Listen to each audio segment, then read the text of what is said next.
Sneak peek results are pouring in, and I must say, this is quite an interesting evolution to the meta.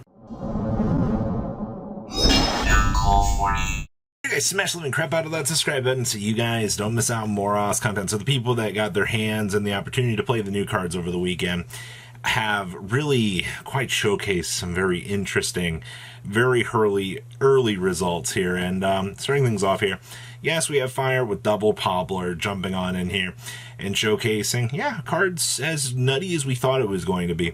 But you do see that more of these builds are going to start heading towards more of the Snake Eye side of things, because Flamberge Dragon, this card right here, is insane for all of these decks, you know. Especially when you take a look at how these decks start to unfold, taking a look at a lot of the insanity that comes with this stuff. Yeah, it's very, very strong. And of course, we're already opting for double Promethean Princess already. And, you know, we have no copies of Soul Release in here for the mirror. This duelist was not entirely too worried about the mirror match, which I do think that, you know, you want to be a little bit considerate of it, but it doesn't look like we were really too worried about that per se. What I did find interesting was the actual use of Solemn Strike. There were a couple builds out of this weekend that I saw were starting to mess around with Solemn Strike. I'm not sold on Solemn Strike, but it is a cute little action to be able to, you know, either blink a summon or negate a devastating monster ability that might be, you know, coming down to ruin your day. I do see that we did choose to also play some DD Crows in here, kind of spot removal, some initial options away from your opponent. So yeah, their base is pretty much covered. I also see that we are playing Ghost Bells in here. Ghost Bells still going to be an excellent card, especially as the format shifts here. You know, a card that auto stops your opponent from actually getting the chance to kind of do their main key plays is going to be very, very strong, I feel like. So outside of that, for, you know, your early Fire King list that people are going to start trying to mess around with, this is not too bad. Next up here, we have Earthbound Runick. Now, I can tell you that this deck has been pretty hyped as of late. Joshua Schmitz definitely put this deck a lot more on the record for people, you know, wanting to try this out. And a lot of it's got to do with your Black Garden interactions, honestly. You know, free little tokens onto your opponent, the chance to generate some free little advantage stuff to your opponent. Yeah, it's pretty strong. And also, let's be honest here for a second. Like, your Earthbound package is 10 cards. Technically 11, 12 if you really want to go, you know, super far in depth with looking at this. But you got to remember, you know, this is pretty much doing the same thing that we've seen in the past out here with the earliest Deep Sea Diva builds, you know, through the Naturia builds as well. These decks, their main game plan is they want to use the free little special summons off of your Runic cards here, thanks guys, to put, you know, different levels of stars on the field to be able to manipulate into these powerful, powerful cards.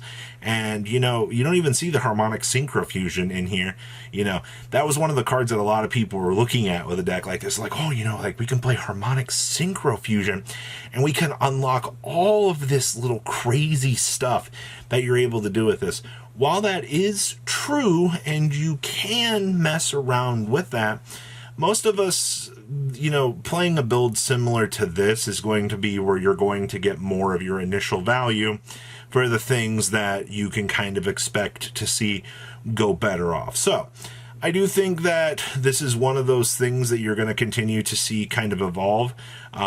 This deck definitely takes a little bit more skill than a lot of the other builds to play, but I think that's a good thing. You know, you gotta hand a little bit of credit where credit's due for decks like this existing in the meta.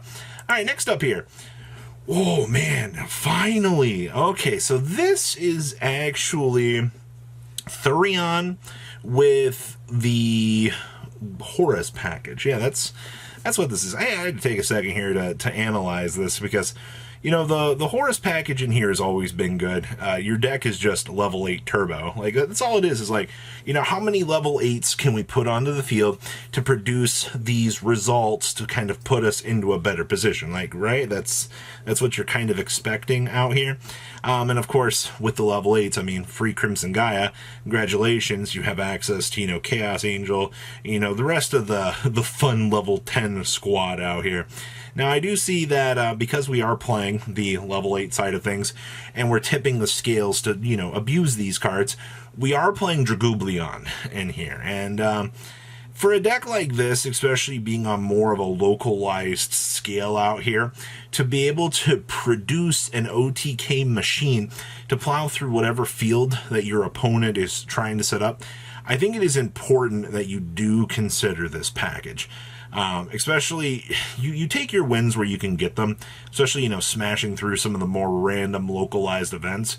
This will do wonders for you. And I do see we are playing a #1 Infection Buzz King in here as well. I'm really glad to see that Maze has, you know, at least made some meta significance along the way for sticking around. So honestly, if you want to play a level 8 turbo deck that's going to do some very interesting things in the meta, maybe things that you didn't really consider, you know, possible out here, look at something like this. This is the kind of trends that you look at in the meta and you go, wow, you know, we can really try the Horus cards in different lights. And honestly, Stonewall of the Imperial Tombs is actually a pretty good card. All right. What else we got back here? Oh my gosh. This is Rika with a more Aromage cards. But wait, Robbie, there are no new Aromage cards in this build. Like, what's going on here? Didn't need them. All right.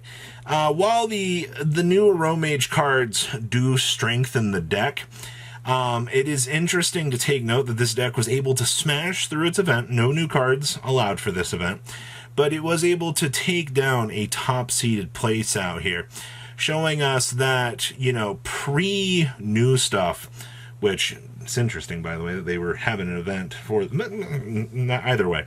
The fact that, you know, you have the plant stuff in here kind of getting the chance to do its thing. So I wanted to showcase this and go to all the people out here that are looking to the Aromage, Rika, Sun Avalon stuff to evolve your deck into this next little evolution.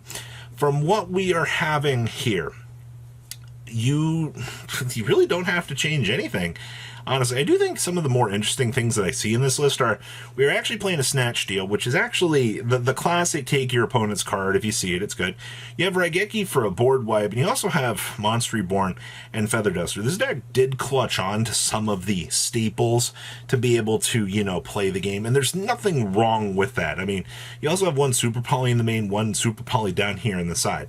You know, you have a lot of these cards that are meant to help you in a lot of these situations, and that is one of the reasons why a deck like this, you know, can do very well and kind of, you know, plow through things. Also, your Sun Seed combo, you know, being reduced to numbers now, you know, just basic dedication lines, 2-2 split on this. Okay, I really don't see anything else out of too left field with this. I do find the Imperial Iron Wall down here in the side to be kind of interesting. And the last list that we have here for this, we have another Snake Eyes / Fire Turbo deck, but this one, do keep in mind, I mean, you got the double Poplar, sure. One Promethean Princess, that's pretty standard. This build does have an extra slot in the side deck. I mean, if you want to toss in another Strike, you can do so. If you want, you know, Dimension Shifter in here, whatever extra little slot you want to dedicate along the way, you have access to do so. I mean, if you need another stop button for the crossout designator as well, you have the ability to access it, right? Like this deck, the way it's built has so many options. And also, you know, shout out to Formula Synchron. You know, I don't think people really realize, but Ash plus Jet Synchron is this, especially if you leave a Flamberg up through the next turn to, you know, uncrystallize like an IP and then ramp on into a Baron, you get into some very disgusting plays. Like, I'm genuinely impressed with how stupid good this deck actually can break through some of these boards and make some very disgusting, you know, ending pieces. So I know that's a lot of interesting things to kind of take in here, but I do want to say that I'm looking forward to seeing the evolutions in the meta here, and what more that players are going to try to push post Phantom Nightmare here, because it looks very fire heavy on the top of things, and that's not what people want to hear. People want to hear that, you know, you can do all of this other stuff. We will have to wait and see. So please, if you guys have done well with anything, please feel free to send it over to me on social media, and I'll see your beautiful faces back here later today, guys. Patrons, thank you. Ugh.